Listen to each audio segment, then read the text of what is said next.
Okay, first to address the elephant in the room, I have a new backdrop. So I have this new wood texture, a typewriter, a tray here, so I have new things on my desk. And when I started my journaling videos, I only had my white desk and very minimal accessories because I wanted to have a clean, plain slate to journal on. But now that I know my journaling style very well and I've kind of evolved into it, leaned into, vintage more, I wanted a workspace that reflected the type of journaling that I do. So I heavily leaned into the vintage, especially with this typewriter here.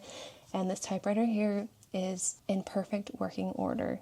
Very excited about it. I got this typewriter yesterday. I went to an antique shop yesterday in another town, and I saw like 4 typewriters total, but this is the only one that I could basically confirm that worked while I was at the store. I did have to put a new ink ribbon on it because obviously the ribbon was so old. And I did see a couple other ones that were very pretty, but the carriage didn't move and I wasn't sure what was wrong with it, so I ended up getting this Smith Corona Silent. And this specific typewriter was made between 1945 and 1950. So to have a true piece of history, something vintage on my desk just feels natural, and I love it so much. And I'll probably actually feature more typewriter stuff on my journals, like typing things and putting them in my journals. And this isn't actually my first typewriter. I have another typewriter. I have an Underwood 310, and it's from the 1970s. And that one looks more like an Olivetti because it basically is. It was after Olivetti took over Underwood. It's more modern, more retro looking, but this is true antique, and I'm so happy I found this at the store yesterday. And speaking of vintage things at the store, I was in line to purchase this, and I found my first vintage pen. I mean, it's kind of vintage. It's from the 90s, so I guess that would classify as vintage now since it's been 25 years. That's crazy. Anyway, for the specific model, this is the Cross 2106. I found this Cross pen in the glass case right when I was checking out, and I looked at it and it had the converter. It had a cartridge inside of it already, and then it had the converter in its case. And I knew this one was a 14 karat gold nib. So once I saw that it was an extra fine nib, I knew I had to have it. It was made to be because, I love my extra fines. So I took a chance on it. I wasn't 100% sure it would work, but I bought it and I got home, inked it up, cleaned it, of course, and it works beautifully. So I'm very excited about this pen. And also, it is so thin. I didn't realize some of these vintage pens are so thin. Like, I know some people say the Sailor Pro Gear Slim is way too small and way too thin, but like, look at these compared to each other. The thinness is unreal. It's like a pencil. And I do love my small pen, so it didn't bother me that this was so thin. And then I inked this up with Sailor Shikiori Chushu, which is a purple gray ink. And since this is gray, I thought that this would be a good match. And I hadn't inked this up in anything yet. And from what I read online, it was made between like 1995 and 1999. And so let me show you a writing sample with it. It does post.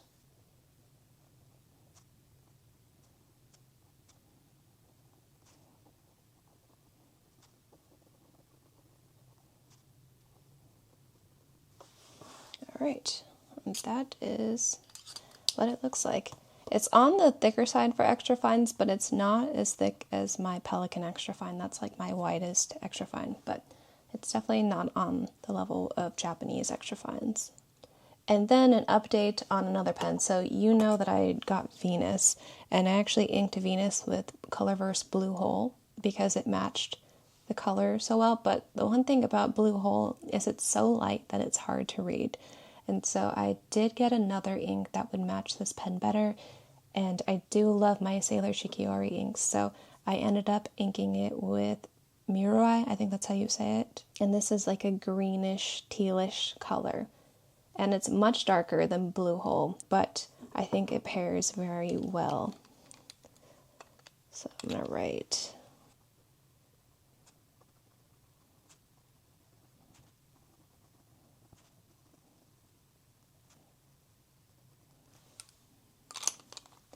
So it is darker, but it has beautiful teal, almost like a slight gray tinge to it, but I think that looks really great matched with this pen. And last update, I did get another pen, and I did get another Esterbrook. I know, and I swore to myself I wasn't going to be one of those people who gets all kinds of pens that aren't gold nibs, but here I am falling for beautiful resins with pens that don't have gold nibs. But the reason I specifically got this one is because I had a 25% off discount with Atlas for my loyalty rewards.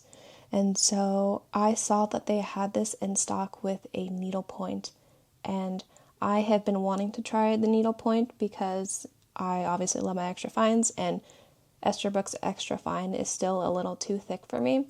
And so I wanted to see what their needlepoint could do. And so I bought this in a needlepoint, and this is the Honeycomb variation. Their new Amber Tortoise is beautiful, and I do really love the look of it, but it wasn't on Atlas, and this was the only one with the needlepoint. I think actually the blue one had a needlepoint available too. But the specialty nibs are always sold out, and so I saw my chance, and I had a 25% off coupon, so I said absolutely yes, I will buy it. I have it inked with a black ink, nothing special. It's Sailor Kiwaguro. That's my favorite black ink.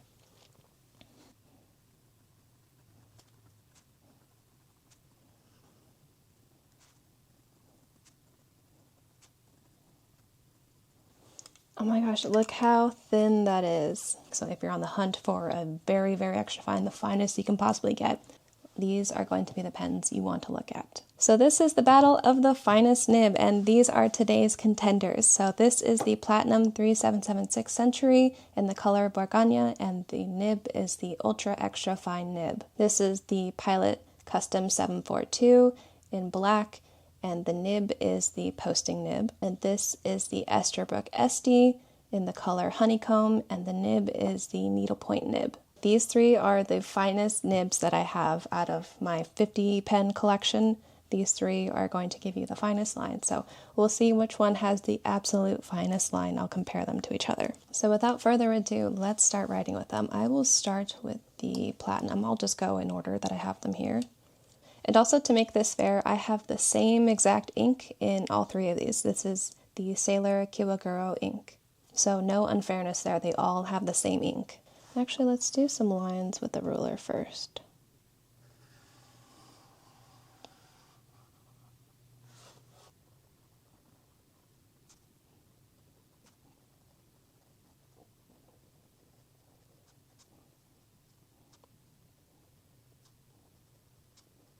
That's the Platinum. Next we have the Pilot.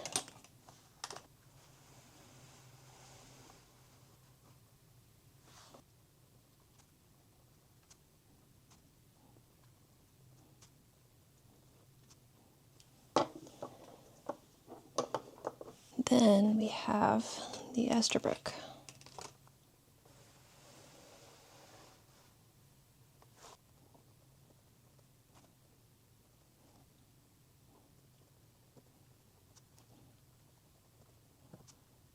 Now let's get you a close-up because this is tiny. And I tried to write as light as possible. And so as you can see, the Esterbrook Estie is just a slightest hair thicker than these two. But these two, I struggle to say which one is the finest because some days the Platinum does write finer and it depends on my hand. I feel like the Platinum has more line variation than the Pilot Custom 742. So sometimes my lines are a little thicker with the Platinum, but that's because of user error. But one thing I will say is that if you want this small of a nib and you still want a smooth writing experience, you're going to want the Pilot Custom 742. This is the smoothest, thinnest fountain pen ever. It writes so smooth. I was amazed when I started writing with it because the very first one I ever got was this one, which is the Platinum 3776 with an ultra extra fine, and this is very feedback heavy. Like, if you don't like feedback, you will not like this one. But with this one, I felt like I was writing with any other nib, like a fine nib, and not a posting nib.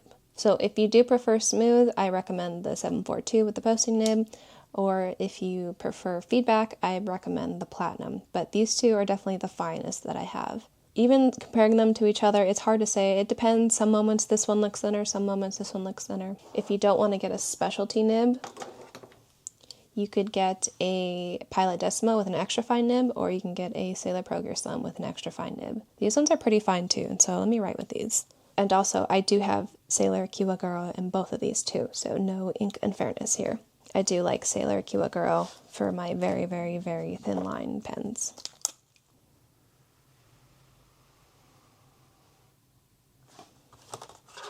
Actually, it almost looks like I have a thinner line on this, but I think it's because ink wasn't coming out properly.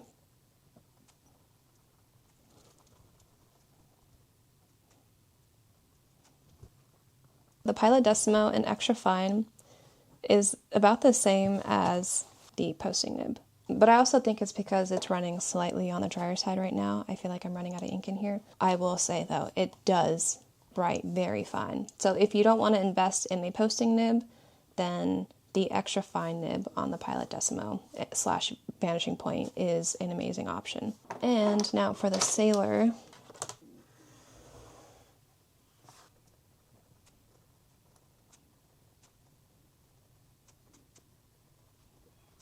This is what they look like.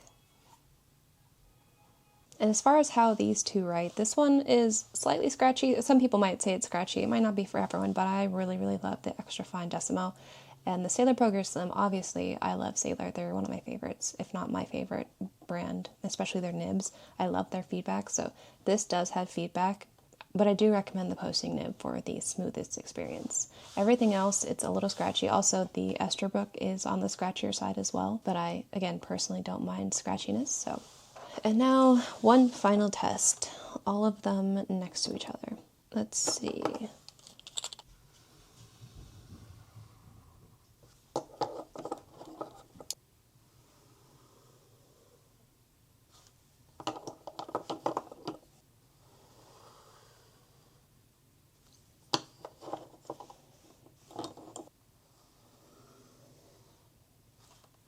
Oh, yep, see, that's dry.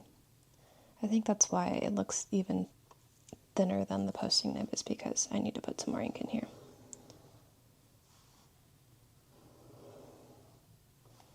Yeah, okay. Let's see. Yes. Hardly any ink in there. I do use this one a lot. Okay. And so these are all of the lines compared to each other. The Platinum, Ultra Extra Fine, the Pilot Posting, the Esterbrook Needlepoint, the Pilot Decimo Extra Fine, and the Sailor Progress Slim Extra Fine. All very similar. So these are all great options if you want a very thin writing experience, or if you write very tiny like I do. So this is my pen update and my desk update.